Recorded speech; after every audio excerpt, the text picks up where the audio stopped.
bit off of his back, but Islam was so good in that fight. It's like, who is compelling? Other than Volkanovski, like, who's compelling? I mean, there's no one on that I look at. I'm like, ooh, that'd be fucking interesting. I mean, other than Volkanovski, who's at 45, who's still even questionable if it is. I mean, does Islam go up? Is there who's at 70? Oh fuck, Islam could be Leon. Dude, this is how crazy good that would be. That would be an amazing fight. Yeah, this is Gaethje versus Oliveira. Oh, Charles. This is how good Islam is, right? Because up until this moment, when Charles Oliveira finished Justin Gaethje and he just beat him up and dropped him on the feet and then submitted him on the ground, people were thinking there's no one that can challenge Charles. Charles is at such an elite level. Islam beats him so soundly that now you're like, I don't even know if it makes sense for Charles to fight him again. Yeah, that's insane. That's how good he is. Yeah. I mean, does he move up? I mean, Islam in Kamaru, that's interesting. If Kamaru beats Leon. But you're assuming that Islam wants to go up. Yeah. Like, he might decide that, he can just crush everybody at 155 and just run the division for a while. Yeah. I mean, why would he if he just won the title, why would he go up to 70, right? No, that's yeah.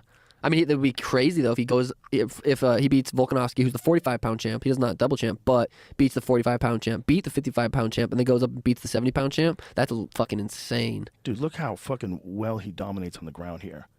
Yeah, his next level his jiu-jitsu. back. He cranks out a triangle while he's sitting there. Yeah, most fighters don't have great actual like high level Brazilian jiu-jitsu. Dude, look at that transition to the rear naked. I mean, and that's body just triangle. Sensational. Yeah. It's just sensational. That So was Charles beautiful. was so good.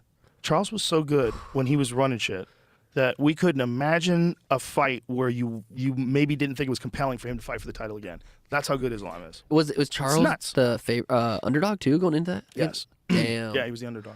That's crazy. Which is nuts. Yeah, who That's the fuck? nuts. Yeah, that is actually As insane. dominant as he was as a champion, to have him be the underdog. Make sure that's true, because I'm pretty sure that's true. Is that true? That Charles Oliveira was the underdog in the Islam Makhachev fight?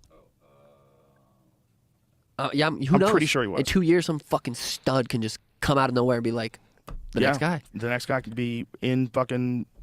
Underdog. Oliveira was the underdog. It was not a lot, but yeah, he was the Yeah, underdog. That's crazy. insane. Champion, dominant champion, submitting everybody, underdog. That's how good Islam is. That's nuts. I wonder if Michael Chandler would have beat Poirier if we would have been more excited for Chandler versus Islam rather than Poirier versus Islam. Yeah, 190. 2-1 favorite. Almost 2-1. Yeah. 65.5% win probability to become the new lightweight champion. Damn. That's insane. Yeah, That's that how is. good that guy is. That is bananas. I feel like Charles fought a bunch, like back to back to back to back. He did. That's Yeah. what you do though. I mean, look what Izzy's doing. He's fucking doing it. Well, when he was. fought Tony Ferguson, that was like a big coming out party for him in a lot of ways. He fought Tony Ferguson, and people were like, "Oh shit! Like, look how he dominated Tony." And when Yeah. Tony didn't tap from that armbar, That gives me fucking Oh. that shit's gross. yeah.